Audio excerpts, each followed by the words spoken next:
చూస్ country delight, live better. ఇప్పుడే country delight యాప్ని download చేసుకోండి.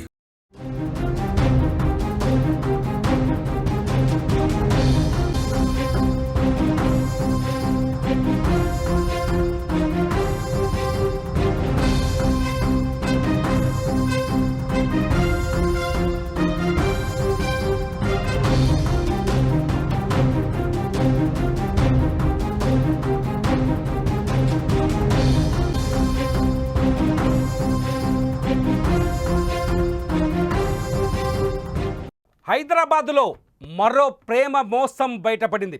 ఈ ప్రేమ మోసం అంతా ఇంత కాదు, అత్యంత భయంకరమైన ప్రేమ మోసం. ముఖ్యంగా అమ్మాయిలు తమ మనసులో ఉంచుకొని ఎప్పటికప్పుడు జాగ్రత్తగా ఉండాల్సిన ప్రేమ మోసం.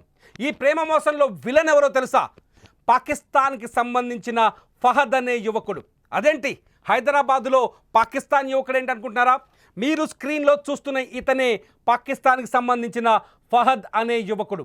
హైదరాబాదులో 1996 నుంచి మకాం పెట్టి ఇక్కడే నివాసం ఏర్పాటు చేసుకొని దొంగ ఐడీలు సృష్టించుకొని నేను భారతీయుని అని చెప్పుకుంటూ ఫహద్ తన ఇక్కడ అమ్మాయిలని వలవేసి పట్టి ముఖ్యంగా హిందూ అమ్మాయిలని వశపరుచుకొని ప్రేమ పేరుతో లొంగ తీసుకొని పెళ్లి చేసుకొని ఆ తర్వాత వాళ్ళ జీవితాన్ని నాశనం చేస్తున్నాడు ఫహద్.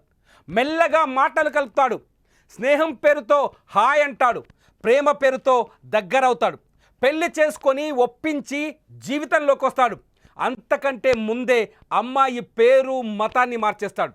పెళ్లి తర్వాత భార్యను మోసం చేసి మరో మహిళతో రాసలీలలు మొదలు పెడతాడు. అంటే ఒక్కో అమ్మాయిని వరుసగా టార్గెట్ చేస్తూ వెళ్తాడు. ఓ పాకిస్తాన్ నుంచి వచ్చిన ఈ ఫహద్ హైదరాబాద్లో చేస్తున్న మోసం వెలుగులోకి వచ్చింది. ఆ మోసగాడి బండారాన్ని సొంత భార్యే బయట పెట్టడంతో అతని రాసలీలలన్నీ వెలుగులోకి వచ్చాయి. 1998లో పాకిస్తాన్ నుండి భారత్ వచ్చి హైదరాబాద్లో స్థిరపడ్డాడు ఫహద్. హైటెక్ సిటీ దగ్గరున్న సిపాల్ కంపెనీలో పనిచేస్తూ కీర్తి అనే అమ్మాయిని ప్రేమలోకి దింపాడు. హిందూ మతానికి చెందిన కీర్తిని దోహా ఫాతిమాగా పేరు మార్చి మతం మార్చి 2016లో పెళ్లి చేసుకున్నాడు. కొన్ని రోజులు బాగానే నడిచింది. తర్వాత మరో యువతిని ఫహద్ ప్రేమలోకి దింపుతున్నాడని భార్యకు అర్థమైంది. దీంతో బంజారాహిల్స్ మౌంట్ బంజారా కాలనీలో తన భర్త రాసలీలలు సాగిస్తున్నాడన్న విషయాన్ని తెలుసుకున్న ఫాతిమా అతన్ని ఫాలో చేసి నిన్న ఉదయం అక్కడికి వెళ్ళింది. సిపాల్ కంపెనీలో పనిచేసిన మరో మహిళతో రెడ్ హ్యాండెడ్గా అడ్డంగా దొరికిపోయాడు ఫహద్. దీంతో పోలీసులకు సమాచారం ఇవ్వడంతో పోలీసులు ఫహద్తో పాటు మరో యువతిని కూడా అదుపులోకి తీసుకొని బంజారాహిల్స్ పోలీస్ స్టేషన్ తరలించారు. ప్రస్తుతం అతన్ని విచారిస్తున్నారు. అమ్మాయిల మతం కన్వర్ట్ చేసి ప్రేమ పేరుతో పెళ్లి పేరుతో ఫహద్ మోసాలకు పాల్పడుతున్నట్టు పోలీసులు తేల్చారు. బాధితురాలికి నటి కరాటే కళ్యాణి అండగా నిలబడింది. ఫహద్ బాగోతాన్ని బయటపెట్టింది. మొత్తం కేసులో అసలు విషయం ఏంటి అంటే ఫహద్ సాధారణంగా మొదట ఎవరైతే కీర్తి తన పేరు మార్చుకున్న కీర్తి ఉందో ఆ కీర్తి ఫిర్యాదు చేసినప్పుడు ఫహద్ కేవలం తన భార్యని చీట్ చేశాడు, ఒక అమ్మాయిని పెళ్లి చేసుకొని మరొక అమ్మాయిని మళ్ళీ ట్రాప్ చేస్తున్నాడనే విషయంలో కేవలం ఇది ప్రేమ మోసం అనే యాంగిల్లోని కేసు విచారణ మొదలుపెట్టారు.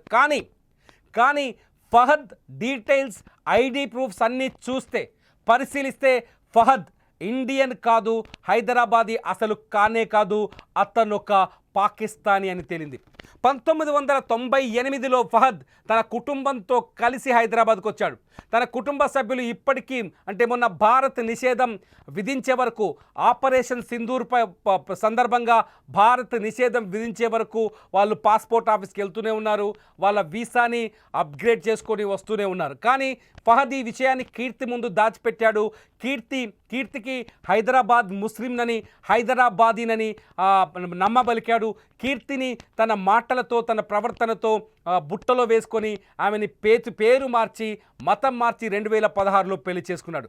పెళ్లి చేసుకున్న తర్వాత కీర్తితో కొంతకాలం కాపురం చేశాడు. వాళ్ళిద్దరికీ 7 ఏళ్ల కొడుకు కూడా ఉన్నాడు.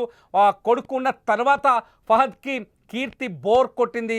మళ్ళీ మరో మహిళని ట్రాప్ చేయడం మొదలుపెట్టాడు. మరో మహిళని ట్రాప్ చేయడమే కాదు, ఆ యువతితో ఏకంగా కొన్ని ప్రాంతాల్లో ఆమెతో సహజీవనం కూడా మొదలుపెట్టినట్టుగా కీర్తికి కనిపెట్టింది. ఎప్పుడైతే విషయం కీర్తికి తెలిసిందో వెంటనే పోలీసులకు ఫిర్యాదు చేసింది. కానీ ఆమెకు కూడా తెలియదు అతను పాకిస్తానీ అని. ఒక్కసారి కీర్తి రాత్రి పోలీసులకు ఫిర్యాదు చేసిన తర్వాత మాట్లాడింది. కీర్తి మాటలు మీరు విన్న తర్వాత మిగతా విషయాన్ని నేను మీకు ముందుకు తీసుకొస్తాను. రోజు మన సిస్టర్ తన కీర్తి, ఆ అమ్మాయి చాలా సంవత్సరాలుగా ఇక్కడ వంచబడింది. 10 సంవత్సరాల కిందట పెళ్లి చేసుకున్న ఒక పాకిస్తానీ ముస్లిం తనని ఈరోజు విడిచిపెట్టి వేరే అమ్మాయిని మళ్ళీ పెళ్లి చేసుకుందామని అమ్మాయి డైవోర్స్ అడుగుతున్నాడు. ఒక బాబు కూడా ఉన్నాడు. ఇలా అమ్మాయిని లవ్ జిహాద్ చేసి అమ్మాయిని ఇట్లా పెళ్లి చేసుకొని వదిలేయడం ఎంతవరకు కరెక్ట్? అతనివి ఇంకా లాంగ్ టర్మ్ వీసాలోనే ఉన్నాడు అతను. వాళ్ళ ఫ్యామిలీకి ఇంకా రాలేదు. అన్ని ఫేక్ డాక్యుమెంట్స్, తన సర్టిఫికేట్స్ కూడా జాబ్ చేస్తున్న దగ్గర కూడా ఫేక్ ఉంది. మొత్తం ఆమెని కొట్టడం తిట్టడం చాలా నరకం చూపించాడంట. ఇన్నాళ్ళకి అమ్మాయి ఇక్కడికి వస్తే పోలీస్ వాళ్ళు ఇప్పుడు వస్తే వాళ్ళతో కలిసి వెళ్దామని వెయిట్ చేస్తాం. నాకు 24/7 నుంచి తెలుసు అండి. 24/7 పనిచేశాడు. అప్పటికి వాడి దగ్గర ఆధార్ కార్డు అవన్నీ వాడి దగ్గర అప్పటికి ఉంది కాబట్టి వాడు ఒక ఇండియన్ అని మనకు తెలుసు. వాడు పాకిస్తానీ అని ఎప్పుడు డౌట్ రానివ్వలేదు, ఏం కాలేదు.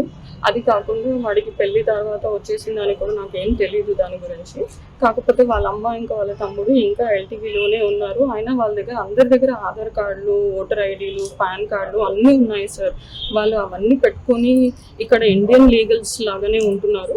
కాకపోతే ఆ డాక్యుమెంట్స్ అన్నీ ఫేక్. అర్థమైందా భారతదేశంలో పాకిస్తానీలు ఏం చేస్తున్నారు? అర్థమైందా మన భూభాగంలో ఉంటూ మనకి ఏ విధంగా వెన్నుపోటు పొడుస్తున్నారు? అర్థమైందా మన అమాయకురాలైన మహిళల్ని ఎలా ట్రాప్ చేస్తున్నారు? అర్థమైందా? ఫహద్ లాంటి ఇటువంటి దుర్మార్గులు తప్పుడు ఐడీలతో ఇంకా మన దేశ సరిహద్దులు దాటలేదు, ఇక్కడే ఉండి మన దేశాన్ని నాశనం చేయడానికి రెడీ అవుతున్నారని. ఫహద్ లాంటి ఫహద్ లాంటి వ్యక్తుల్ని ఏం చేయాలి? ఫహద్ లాంటి వ్యక్తులు భారతదేశంలో స్లీపర్ సెల్స్గా మారుతున్నారు. ఇక్కడ నేను ఒక విషయం చెప్పాలనుకుంటున్నాను స్పష్టంగా. ఇక్కడ కీర్తి అనే మహిళ ఫహద్ని ఇండియన్ అనే నమ్మకంతో ప్రేమించింది. ఇండియన్ అనే నమ్మకంతోనే అతని దగ్గరున్న అన్ని వివరాలు చూసి నమ్మి పెళ్లి చేసుకుంది. తన మతాన్ని కూడా ప్రేమ కోసం, తన జీవితం కోసం తన మతాన్ని కూడా మార్చుకోవాలనుకుంది.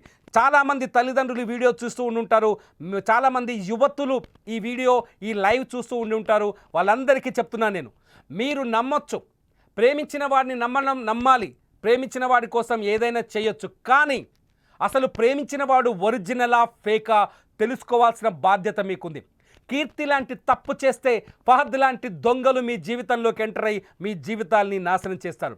ఫహద్ లాంటి పాకిస్తానీలు ఇంకా హైదరాబాద్లో ఉన్నారు అని చెప్పడానికి ఫహదే ఒక బిగ్ ఎగ్జాంపుల్.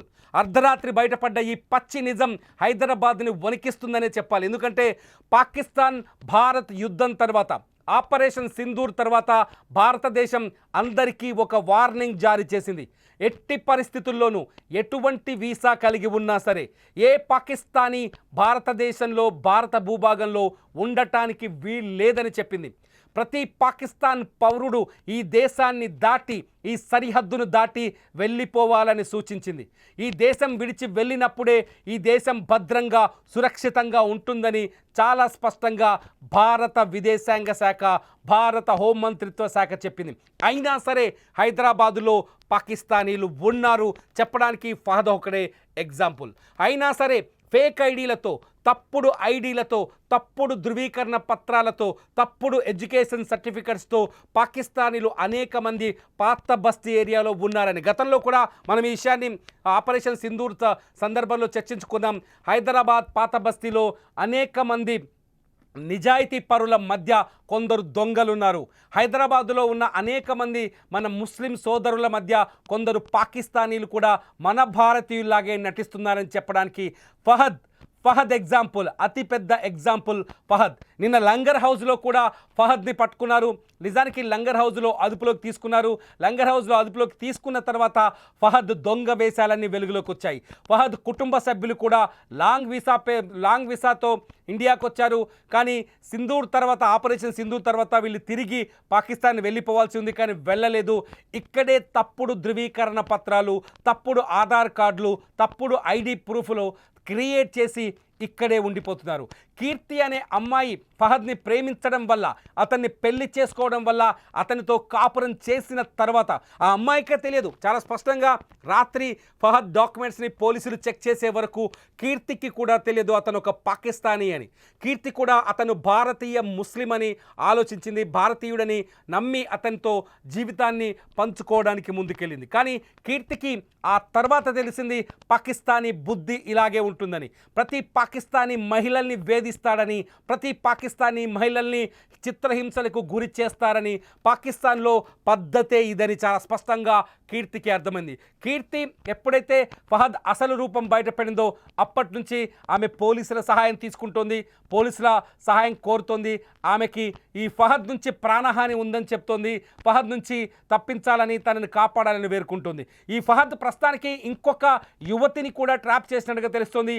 ఆ యువతి కూడా కీర్తిలాగే బాధితురాలనే మనం నమ్మాలి. ఇక్కడ ఆ యువతిని కూడా ఇలాగే తన శారీరక అవసరాల కోసం, తన జీవనం కోసం భారత్లో తను కొనసాగడానికి, ఇక్కడ ఉండిపోవడానికి, ఇంకొక యువతి జీవితాన్ని కూడా బలి చేయడానికి ఫహద్ ప్రయత్నిస్తున్నారని అర్థం చేసుకోవాలి. మీరేమనుకుంటున్నారు? ఫహద్ లాంటి పాకిస్తానీలు ఇంకా మన పాత బస్తీలో ఉన్నారన్న ఈ వాదనని మీరు నమ్ముతున్నారా లేదా? ఈ వీడియో కింద టైప్ చేయండి. ఈ ఫహద్కి సంబంధించిన మరిన్ని అప్డేట్ వీడియోస్ కోసం చూస్తూనే ఉండండి సుమన్ టీవీ డిజిటల్ లైవ్, అట్లాగే సుమన్ టీవీ లైవ్.